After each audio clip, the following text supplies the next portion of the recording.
Here is every knot you need to know for rock climbing. I've been climbing for about 2 decades now, and the knots I'm going to cover in this video cover about 99% of any scenario you're going to encounter rock climbing. First, before we can get into the knots, I want to cover different kinds of knots to structure the video and different parts of a rope when we're building a knot. Technically, a knot when tied is self-supporting, like this overhand knot here.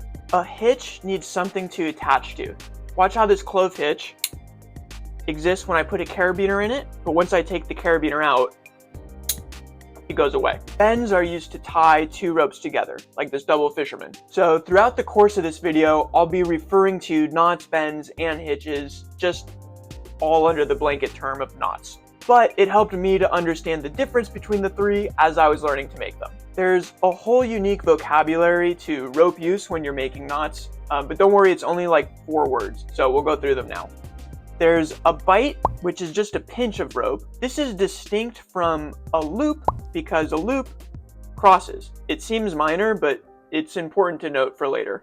Next, I have a working end of the rope and a standing end of the rope.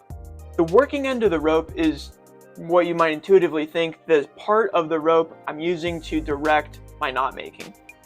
The standing end is the remaining part that's being acted upon. So that's all you have to know. Bite, loop, working end, standing end. Now we can get into knots. Up first is going to be 3 overhand knots. When you think of a knot, the first thing that comes to mind is probably the overhand knot. Probably just because you go around once and through. That's the overhand knot. Moving on to the overhand on a bite. So we're going to take a bite, which remember is just a pinch of rope, pinch and pull of rope. We're going to do the same thing. We're going to make a loop and go through the hole we've made. This is called cleaning a knot. When I pretty it up and get it looking good. Next is overhand on a double bite. So to make a double bite, what I'm going to do is take my pinch of rope, pull it, here. And then I'm going to let it go, and then same thing again for a double. I'm going to pinch the rope and pull it. And then for the overhand part, I'm going to take my loop, pass both strands through. So see how messy it is? As I introduce more and more bites or more and more strands of rope into this knot, it's going to get messier and messier and take more time for me to clean. That's overhand on a double bite. So next up is going to be the figure 8 family of knots. If you've done gym climbing or have been introduced to climbing by a friend, this is probably the family of knots you're most familiar with. And I'm actually going to do the first night in front of the camera because I use an acronym AT, and I'll tell you why. So AT stands for arm's length, twist, again, and through. I really like using the arm's length part of this acronym because it gives you enough rope such that when I tie in and do a figure 8 follow through, which is going to be the next knot, it gives me sufficient rope to do just that. So now we have our figure 8 knot here. The next knot we're going to do is called a figure 8 follow through. What that means is I'm just going to take the working end of the rope and follow it through this knot. The best way I've found to do this is with another trick called the Matthew McConaughey trick, which means all right, all right, all right. If you notice, the strand I'm going to follow with the working end is pointing left. I actually want this to be pointing right. That's the first all right in the series of 3. The second all right is going to be me moving the strand over and sneaking my working end in over to the right of it. So now I'm going to follow this through. And so the third all right will be, now the knot is all right. This is a great figure 8. It has 5 sets of 2. It's a figure 8 on a bite. So I'm going to take my bite, I have pinch and pull. And just like overhand, I'm going to make a loop. Instead of going in here, I'm going to go around one more time, going through here. And if you'll notice, this is the same knot as our figure 8 follow through. That's the figure 8 on a bite. There might be a better term for this next knot, but I refer to it as the figure 8 bunny ears. So it's going to look exactly the same as the figure 8 on a bite. So I'm taking my bite, looping it around, except I'm not going to go in through my loop here. I'm actually going to take another bite of rope and feed this bite in. Now I have this leftover loop here. What I'm going to do is throw this over the whole knot and then pull the whole thing tight. So here's my figure 8 bunny ears, and it's called that because I end up with 2 little bunny ears. Next we have figure 8 on a double bite. So I'm going to take my bite of rope, again pinch and pull, and then I'm again going to take double now and do another pinch and pull.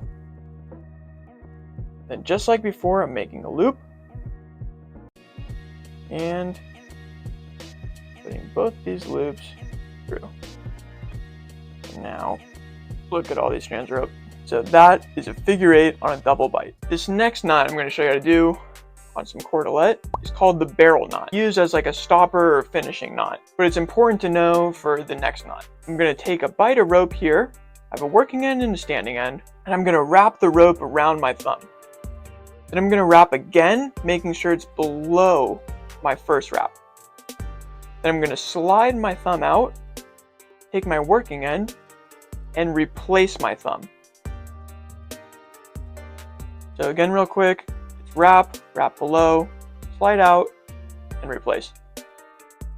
So it's a bit of a simpler knot, but what's cool is you can use it to make a more complicated knot called the fisherman's knot. This is what I use to tie my cordelette together. So now I have both ends of the rope, and just like before, I'm going to drape one end of the rope over my thumb, make a loop, go over my thumb again, and then replace my thumb. Now that's one done. I want to do the same thing to this end of the rope.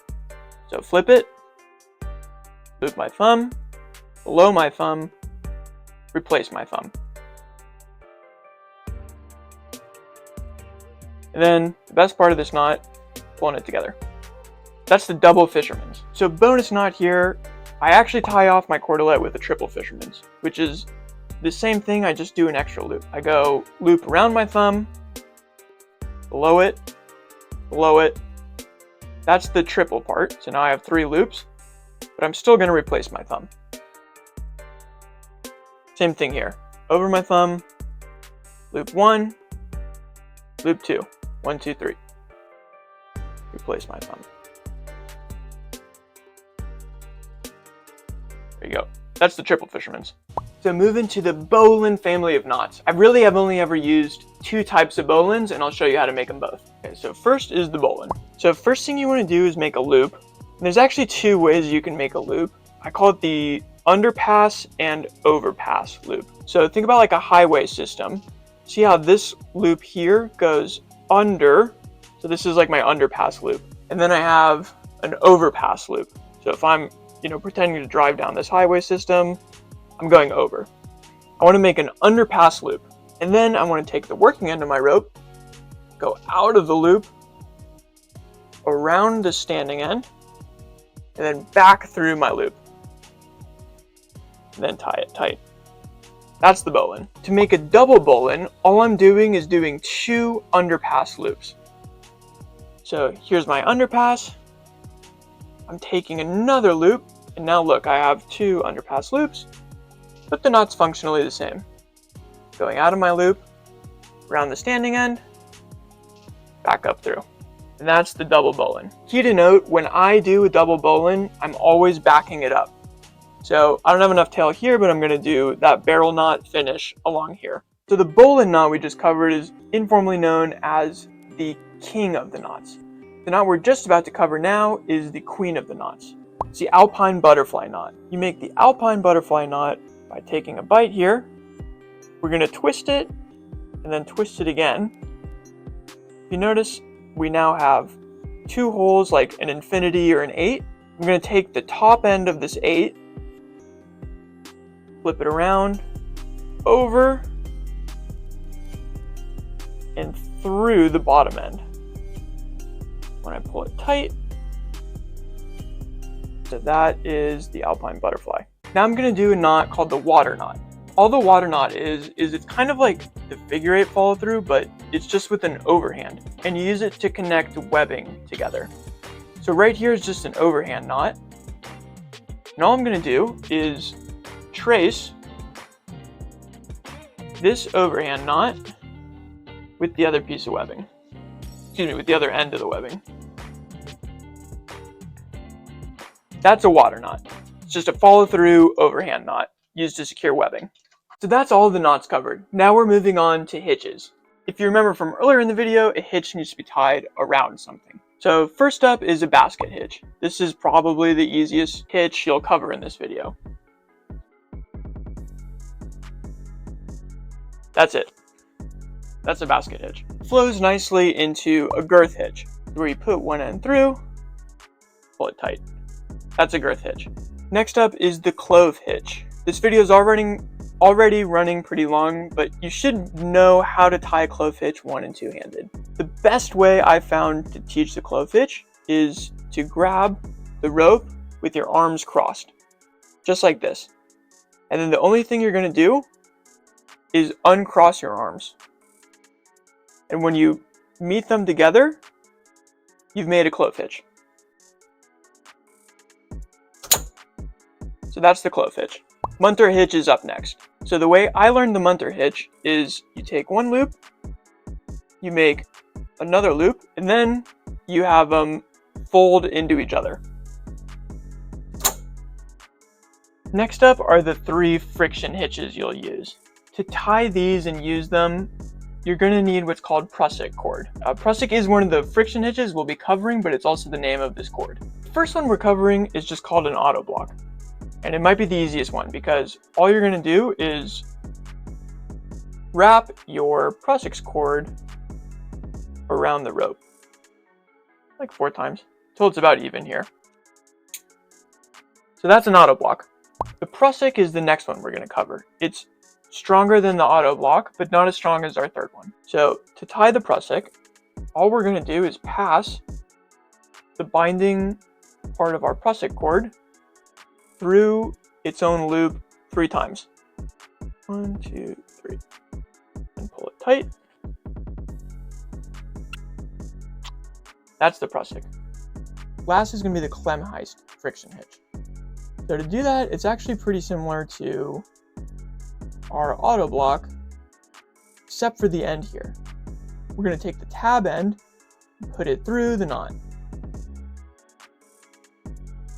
So this is one of the stronger friction hitches. So that's it. That's a complete list of all the knots I've used in 20 years of climbing. I'm sure there are other ones that are helpful to know, but these are the ones I've encountered in my experience. I think it's helpful to think about each of these knots as a tool in a toolbox. So if you ever want to get into climbing or are considering taking a class to get into the outdoors, it's always helpful to have as many tools in your toolbox as possible. So when you do show up to that class, you're ready to work and your instructor or guide can just tell you how to use the tools you already know. I also think it's helpful to know a few ways to tie each of these knots. Also know how to double check these knots if you're ever going to use them. If there are other knots I did miss though, please let me know in the comments. I'm always excited to learn more knots. If you enjoyed it, please like, please subscribe, please follow. See ya.